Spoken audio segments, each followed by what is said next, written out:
Time सिर्फ इक्को बंदा अब्यूज़ ऑफ पावर के अगेंस्ट खड़ा सीगा, वो सीगा संत जरनैल सिंह भिंडरांवाला ते उहदे जिहड़े 200 बंदे सीगे। सानू पूरा राइट उन्होंने शहीद मनाने का, क्योंकि वो अब्यूज़ ऑफ पावर के खिलाफ खड़े सीगे। ते एक क्लीयर अज की डेट के अब्यूज़ ऑफ पावर किन्ने कीता हैगा, जिहदे नाम ते इंदिरा गांधी इंटरनेशनल एयरपोर्ट बनया हैगा। ये कोई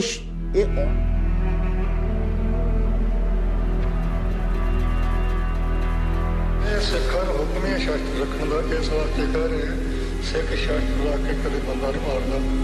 असें किसी बंदे ने मारे जान ते कदे किसी ने चलाया, दुष्ट दे झटकाए जान ते। क्या इंदिरा को भारतीय फौज पर विश्वास नहीं था?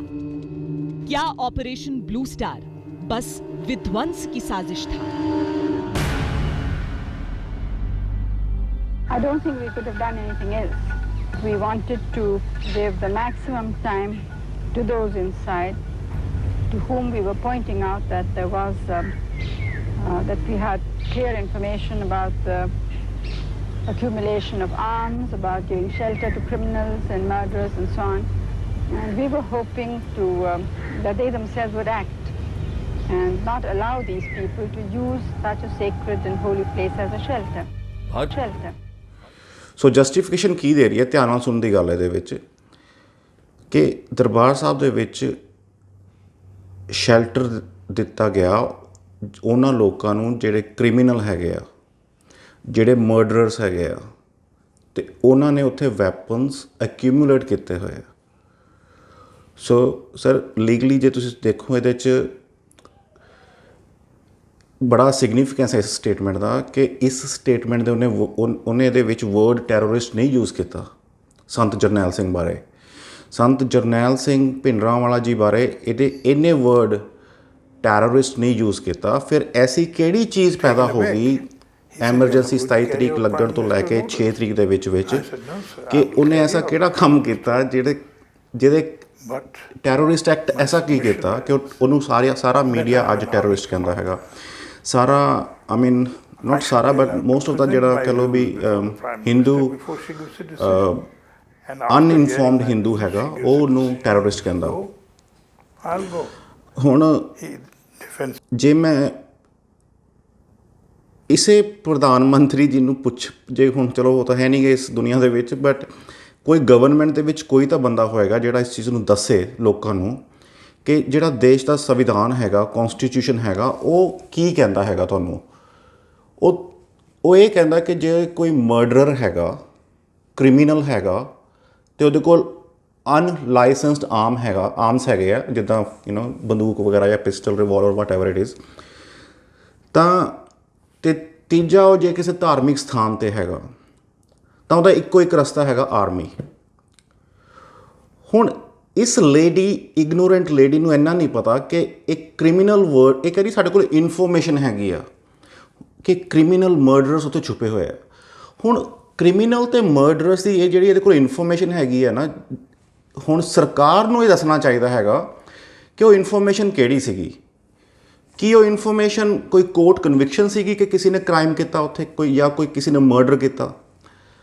जे कोर्ट कन्विक्शन किसी मर्डर की हैगी तो उहदी डिटेल सामने रखी जानी चाहिए है लोगों के भी उत्थे केड़ा बंदा ऐसा सीगा जिहदे खिलाफ कन्विक्शन सीगी जिन्हें मर्डर किया होवे कोई, ते ऐसा केड़ा बंदा उत्थे हैगा जिन्हें क्राइम किया होवे ते उहदे खिलाफ कोर्ट ने उन्होंने कन्विक्ट किया होवे। ते तीजी गल शैल्टर देने की सर, धार्मिक स्थान जिहड़ा हुंदा उहदे च कोई क्रिमिनल भी जे होवे कोई बंदा तो जा सकदा उत्थे।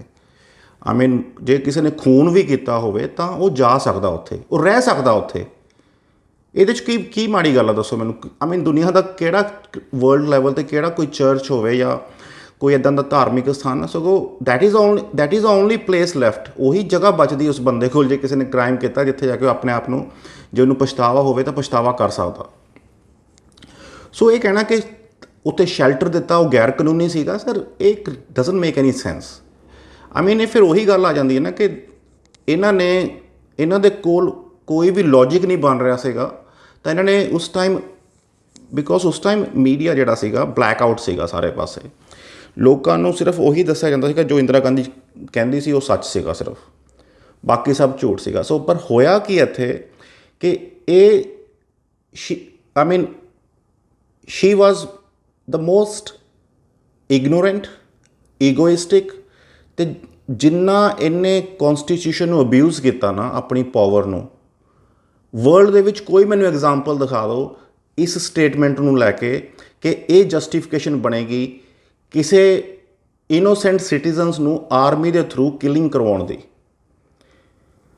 ਇਹ ਸਾਰੀ ਰਿਸਰਚ ਦੇ ਵਿੱਚ ਇਹ ਆਇਆ ਕਿ ਕਿਸੇ ਨੇ ਕੌਨਸਟੀਟਿਊਸ਼ਨ ਪੜ੍ਹਿਆ ਵੀ ਆ ਜਿਨ੍ਹਾਂ ਨੇ ਉੱਥੇ ਜਿਹੜੇ ਇਸ ਪ੍ਰੋਬਲਮ ਨੂੰ ਸੋਲਵ ਕਰਨ ਦੇ ਲਈ ਟੀਮ ਸੀਗੀ, ਚਾਹੇ ਉਹ ਬਿਊਰੋਕਰੈਟਿਕ ਟੀਮ ਸੀਗੀ, ਇੰਦਰਾ ਗਾਂਧੀ ਦੇ ਆਫਿਸ ਦੀ ਟੀਮ ਸੀਗੀ, ਜਾਂ ਆਰਮੀ ਦੇ ਵਿੱਚ ਸੀਗੇ ਲੋਕ, ਕਿਸੇ ਨੇ ਕੌਨਸਟੀਟਿਊਸ਼ਨ ਪੜ੍ਹਿਆ ਵੀ ਸੀਗਾ ਕਿ ਕੌਨਸਟੀਟਿਊਸ਼ਨ ਦੇ ਵਿੱਚ ਰਾਈਟਸ ਕੀ ਆ ਸਟੇਟ ਦੇ ਅਤੇ ਸਿਟੀਜ਼ਨਸ ਦੇ। ਅਤੇ ਹੈਰਾਨੀ ਇਸ ਗੱਲ ਦੀ ਹੈ, ਚਲੋ ਪੰਜਾਬ ਦੇ ਲੋਕਾਂ ਨੂੰ ਨਹੀਂ ਪਤਾ ਸਰ ਕਾਨੂੰਨ ਦੀਆਂ, ਮੈਨੂੰ ਨਹੀਂ ਪਤਾ ਸੀਗਾ ਪਹਿਲਾਂ, ਉਹ ਤਾਂ ਹੁਣ ਚਲੋ ਬਿਕੋਜ਼ ਅਸੀਂ ਇਸ ਡੈਮੋਕ੍ਰੈਟਿਕ ਕੰਟਰੀ ਦੇ ਵਿੱਚ ਰਹਿੰਦੇ ਜਿਹਨੂੰ ਆਪਾਂ ਰੀਅਲੀ ਡੈਮੋਕ੍ਰੈਟਿਕ ਕਹਿ ਸਕਦੇ ਹਾਂ ਆਸਟ੍ਰੇਲੀਆ ਦੇ ਵਿੱਚ। ਪਰ ਇੱਥੇ ਰਹਿ ਕੇ ਸਾਨੂੰ ਸਮਝ ਆਈ ਵੀ ਅਸਲੀ ਡੈਮੋਕ੍ਰੇਸੀ ਹੁੰਦੀ ਕੀ ਆ। ਅਤੇ ਜਦੋਂ ਫਿਰ ਉਹਨੂੰ ਹੁਣ ਅਸੀਂ ਇੰਨੇ ਸਾਲਾਂ ਬਾਅਦ ਪਿੱਛੇ ਕੰਪੇਅਰ ਕੀਤਾ ਤਾਂ ਪਤਾ ਲੱਗਿਆ ਕਿ ਯਾਰ ਇਹ ਸਾਨੂੰ ਝੂਠ ਹੀ ਬੋਲਦੇ ਰਹੇ ਸਾਰੇ ਜਿਹੜੇ ਨੇਤਾ ਸੀਗੇ, ਅਤੇ ਜਿਹੜੇ ਹੁਣ ਵੀ ਹੈਗੇ ਆ ਉਹ ਵੀ ਝੂਠ ਹੀ ਬੋਲ ਰਹੇ ਸਭ ਨੂੰ। ਹੁਣ ਇਹਨਾਂ ਨੂੰ ਬਸ ਇਹ ਹੈ ਵੀ ਹੁਣ ਬਾਹਰ ਜਾਣ ਦੀ ਲੋੜ ਨਹੀਂ ਪੈਂਦੀ ਪਬਲਿਕ ਦੇ ਵਿੱਚ, ਬਸ ਮੀਡੀਆ 'ਚ ਬੈਠ ਕੇ ਉੱਤੇ ਔਨਲਾਈਨ ਬੋਲ ਦਿਓ, ਇਹ ਇਹਨਾਂ ਨੂੰ ਬੈਨੀਫਿਟ ਹੋ ਗਿਆ ਇਸ ਚੀਜ਼ ਦਾ।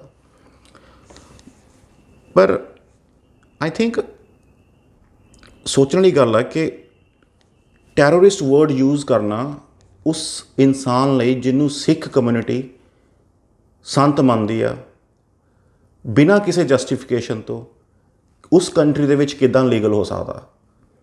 ਸਿੱਖ ਸੈਂਟੀਮੈਂਟਸ ਹਰਟ ਹੁੰਦੇ ਆ, including mine and millions of other people. ਕੋਈ ਜਸਟੀਫਿਕੇਸ਼ਨ ਤਾਂ ਦਿਓ ਨਾ ਉਸ ਵਰਡ ਨੂੰ ਤੁਸੀਂ ਯੂਜ਼ ਕਰਦੇ ਹੋ ਵਾਰੀ ਹਮੇਸ਼ਾ, ਪੂਰੇ ਵਰਲਡ ਨੂੰ ਤੁਸੀਂ ਮਿਸਲੀਡ ਕਰਦੇ ਹੋ। ਇੰਡੀਅਨ ਗਵਰਨਮੈਂਟ ਪੂਰੇ ਵਰਲਡ ਨੂੰ ਮਿਸਲੀਡ ਕਰਦੀ ਹੈ, ਜਸਟੀਫਿਕੇਸ਼ਨ ਕਿਉਂ ਨਹੀਂ ਦਿੰਦੀ? ਕਿ ਪ੍ਰਧਾਨ ਮੰਤਰੀ ਕਹਿ ਰਹੀ ਹੈ ਕ੍ਰਿਮੀਨਲ ਮਰਡਰਸ ਹੈਗੇ ਆ, ਕੋਈ ਕਨਵਿਕਸ਼ਨਸ, ਕੋਈ ਕੋਰਟ ਕੇਸ, ਕੁਛ ਨਹੀਂ। ਮੀਡੀਆ ਕਹਿ ਰਿਹਾ ਉਹ ਸੰਤ ਜਰਨੈਲ ਸਿੰਘ ਭਿੰਡਰਾਂਵਾਲਾ ਟੈਰਰਿਸਟ ਹੈਗਾ, ਕੋਈ ਪ੍ਰੂਫ ਨਹੀਂ। ਅਤੇ ਜਿਹੜਾ ਚੀਫ ਜਸਟਿਸ ਆਫ ਇੰਡੀਆ ਚੁੱਪਚਾਪ ਬੈਠਾ ਹੈਗਾ। ਉੱਦਾਂ ਛੋਟੇ ਮੋਟੇ ਕੇਸ ਦਾ ਉਹ ਸੀਓ ਮੋਟੋ ਲੈ ਲੈਣਗੇ ਆਪਣੇ ਆਪ, ਪਰ ਇੱਕ ਸਿੱਖਾਂ ਦੇ ਖਿਲਾਫ ਇੱਕ ਐਡਾ ਵੱਡਾ ਜਿਹੜਾ ਇੱਕ ਚਲਾਇਆ ਜਾ ਰਿਹਾ ਇੱਕ ਉਹਨਾਂ ਦੇ ਸੈਂਟੀਮੈਂਟਸ ਨੂੰ ਉਸ ਕੰਟਰੀ ਦੇ ਵਿੱਚ ਰਹਿੰਦੇ ਹੋਏ ਹਰਟ ਕੀਤਾ ਜਾ ਰਿਹਾ ਅਤੇ ਬਾਹਰ ਵੀ ਹਰਟ ਕੀਤਾ ਜਾ ਰਿਹਾ, ਉਹਦਾ ਕੋਈ ਵੀ ਨੋਟਿਸ ਨਹੀਂ ਲੈਂਦਾ, ਨਾ ਲਾਅ ਮਿਨਿਸਟਰ ਆਫ ਇੰਡੀਆ, ਨਾ ਸਟੇਟ ਗਵਰਨਮੈਂਟ, ਅਤੇ ਨਾ chief justice of supreme court, ਅਤੇ ਨਾ chief justice of high court. ਕੋਈ ਆਨਸਰ ਤਾਂ ਦੇਣਾ ਚਾਹੀਦਾ ਨਾ ਕਿਸੇ ਨੂੰ ਕਿ ਇਹ ਵਰਡ ਕਿੱਥੋਂ ਪੈਦਾ ਹੋ ਗਿਆ ਟੈਰਰਿਸਟ। ਜਿਹਨੂੰ ਲੋਕੀ ਸੰਤ ਮੰਨਦੇ ਆ, ਤੁਸੀਂ ਉਹਨੂੰ ਟੈਰਰਿਸਟ ਕਹਿ ਰਹੇ ਹੋ। ਉਸ ਇੰਦਰਾ ਗਾਂਧੀ ਇੰਟਰਨੈਸ਼ਨਲ ਏਅਰਪੋਰਟ ਬਣਾਇਆ ਉਸ ਬੰਦੇ ਲਈ ਜਿਹਨੇ ਸਭ ਤੋਂ ਵੱਧ ਕੌਨਸਟੀਟਿਊਸ਼ਨ ਨੂੰ ਅਬਿਊਜ਼ ਕੀਤਾ। ਉਹਨੂੰ ਤੁਸੀਂ ਜਦੋਂ ਉਸ ਕੰਟਰੀ ਵਿੱਚ ਕੋਈ ਬੰਦਾ ਲੈਂਡ ਕਰਦਾ ਨਾ, ਹੱਸਣਗੇ ਲੋਕੀ ਤੁਹਾਡੇ 'ਤੇ ਆਉਣ ਵਾਲੇ ਟਾਈਮ ਦੇ ਵਿੱਚ ਕਿ this is the legacy of this country.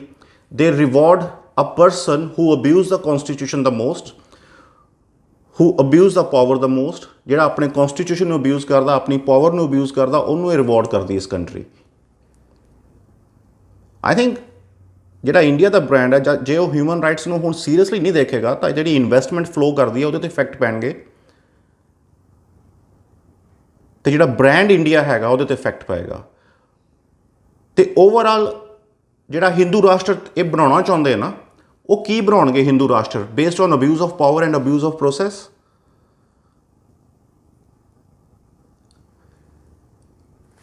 Indian judiciary needs to take charge back from the politician. Courts ਦਾ ਜਿਹੜਾ ਚਾਰਜ ਹੈਗਾ, ਇੰਡੀਅਨ ਜਿਹੜੇ ਜੱਜਿਸ ਹੈਗੇ ਆ ਉਹਨਾਂ ਨੂੰ ਪੋਲੀਟੀਸ਼ੀਅਨਸ ਤੋਂ ਵਾਪਸ ਲੈਣ ਦਾ ਟਾਈਮ ਆ ਗਿਆ। ਅਦਰਵਾਈਜ਼ ਇਹ ਇੱਕ ਤਰ੍ਹਾਂ ਜੋਕ ਤਾਂ ਬਣਿਆ ਹੋਇਆ ਆਲਰੇਡੀ, ਪਰ ਹੁਣ ਲੋਕ ਅੰਦਰ ਹੱਸਦੇ ਆ, ਫਿਰ ਖੁੱਲ੍ਹਾ ਹੱਸਣਗੇ ਤੁਹਾਡੇ 'ਤੇ। ਇਹ ਹੈ ਪ੍ਰੋਬਲਮ ਜਿਹੜੀ ਤੁਸੀਂ ਨਹੀਂ ਸਮਝ ਰਹੇ। ਅੱਜ ਤੁਸੀਂ ਪੈਸਾ ਦੇ ਕੇ ਸਭ ਨੂੰ ਚੁੱਪ ਕਰਾ ਰਹੇ ਹੋ ਆਪਣੀਆਂ ਟਰੇਡ ਡੀਲਸ 'ਚ ਰਹਿੰਦੇ ਹੋਏ, ਲੋਕ ਤੁਹਾਡਾ ਪੈਸਾ ਖਾ ਰਹੇ ਆ। ਪਰ ਜਦੋਂ ਇਹ ਚੀਜ਼ ਇੱਥੋਂ ਦੇ ਲੋਕਾਂ ਨੂੰ ਪਤਾ ਲੱਗੀ ਤਾਂ ਪੋਲੀਟੀਸ਼ੀਅਨਸ ਵੀ ਫਿਰ ਤੁਹਾਡੇ 'ਤੇ ਕੁਐਸਚਨ ਚੱਕਣਗੇ। ਪ੍ਰੋਟੈਸਟ ਇੰਡੀਆ 'ਚ ਭਾਵੇਂ ਹੋਵੇ ਨਾ ਹੋਵੇ, ਪਰ ਇੱਥੇ ਜ਼ਰੂਰ ਹੋਣਗੇ। ਜਿੰਨਾ ਹਿਊਮਨ ਰਾਈਟਸ ਉੱਥੇ ਹੋ ਰਿਹਾ ਹੈਗਾ। ਤੇ ਜਦੋਂ ਮਲਟੀਨੈਸ਼ਨਲ ਕੰਪਨੀਜ਼ ਦੀ ਜਿਹੜੀ ਟਰਨਓਵਰ ਜਿਹੜੀ ਇਨਵੈਸਟਮੈਂਟਸ ਹੈਗੀਆਂ ਉਹਨਾਂ ਦੇ ਰਿਸਕ ਤੇ ਆਉਂਦੀ ਨਾ ਗੱਲ, ਤਾਂ ਫਿਰ ਤੁਸੀਂ ਗੱਲ ਸੁਣੋਗੇ ਉਹਨਾਂ ਦੀ, ਲੋਕਾਂ ਦੀ ਨਹੀਂ ਤੁਸੀਂ ਸੁਣਨੀ। ਜਦੋਂ ਤੁਹਾਨੂੰ ਕੋਕ ਕੰਪਨੀ ਤੁਹਾਡਾ ਕੰਨ ਮਰੋੜੂਗੀ ਨਾ, ਕਿਉਂਕਿ ਜਿਹਨੇ ਇਨਵੈਸਟ ਕੀਤਾ ਹੋਇਆ ਇੰਡੀਆ ਦੇ ਵਿੱਚ, ਜਦੋਂ ਲੋਕੀ ਕੋਕ ਦਾ ਬਾਈਕਾਟ ਕਰਨਗੇ ਤਾਂ ਫਿਰ ਤੁਹਾਨੂੰ ਅਕਲ ਆਊਗੀ। ਲੋਕੀ ਹਜੇ ਸੋਚਦੇ ਕਿ ਕੰਟਰੋਲ ਇੰਡੀਆ ਦਾ ਉਹਨਾਂ ਦੇ ਪ੍ਰਾਈਮ ਮਿਨਿਸਟਰ ਕੋਲ ਹੈਗਾ ਜਾਂ ਚੀਫ ਮਿਨਿਸਟਰ ਕੋਲ ਹੈਗਾ। ਕੰਟਰੋਲ ਇੰਡੀਆ ਦਾ ਅੱਜ ਕੱਲ੍ਹ ਜੇ ਹੈਗਾ ਤਾਂ ਮਲਟੀਨੈਸ਼ਨਲਸ ਕੋਲ ਹੈਗਾ। ਸੋ ਆਈ ਥਿੰਕ ਜਸਟੀਫਿਕੇਸ਼ਨ ਚਾਹੀਦੀ ਹੈ ਲੋਕਾਂ ਨੂੰ ਕਿ ਟੈਰਰਿਸਟ ਵਰਡ ਕਿਉਂ ਯੂਜ਼ ਹੋ ਰਿਹਾ ਸੰਤ ਜਰਨੈਲ ਸਿੰਘ ਭਿੰਡਰਾਂਵਾਲੇ ਦੇ ਵਰਡ ਦੇ ਨਾਲ, ਜਿਹਦੇ ਨਾਲ ਸਿੱਖ ਲੋਕਾਂ ਦੇ ਸੈਂਟੀਮੈਂਟਸ ਜੁੜੇ ਹੋਏ ਆ। Thank you very much. Waheguru ji का खालसा, वाहिगुरु जी की फतेह। भिंडरांवाले को मैं संत कहता हूँ, वो संत ही था।